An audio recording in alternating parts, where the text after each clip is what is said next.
আল্লাহর হাবিব সাল্লাল্লাহু আলাইহি ওয়াসাল্লাম বলেন সিয়ামু ইয়াউমা আরাফা ইন্নী আহতাসিবু আলা আল্লাহি আন ইউকাফিরা সানাতা আল্লাতী ক্বাবালা ওয়াস সানাতা আল্লাতী বা'দা।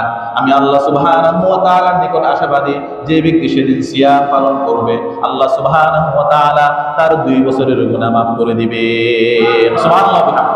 অর্থাৎ 1 বছর পূর্বের আর 1 বছর পরের, এক বর্ণনায় এসেছে একসাথে 2 বছর, আর এক বর্ণনায় এসেছে 1 বছর পূর্বে আর 1 বছর পরের। এরপর ওই দিনের গুরুত্ব বলতে গিয়ে বলা হচ্ছে আল্লাহ সুবহানাহু ওয়া তাআলা সেদিন অসংখ্য মানবকে জাহান্নাম থেকে মুক্তি দিয়ে জান্নাতবাসী করে দেন। সুবহানাল্লাহ।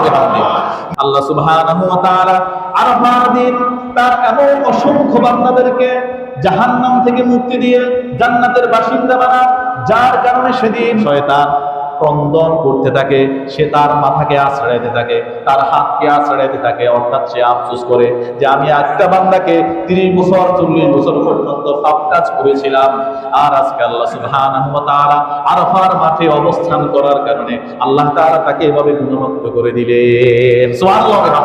তাহলে আমাদেরকেও কি করতে হবে? ওই দিন যারা তো সেখানে যাওয়ার সৌভাগ্য অর্জন করেছে আলহামদুলিল্লাহ, কিন্তু আমরা যারা এখানে আছি আমাদের উচিত ওই দিন যেন আমরা বেশি বেশি করে কি করি? তাওবা, ইস্তিগফার, জিকির আজকার, দান সৎকার যেন মাধ্যমে যেন আমরা আমাদের সময়টাকে অতিবাহিত করতে পারি। ওয়া মা তাওফীকি ইল্লা বিল্লাহ। আসসালামু আলাইকুম ওয়া রাহমাতুল্লাহি ওয়া বারাকাতুহু।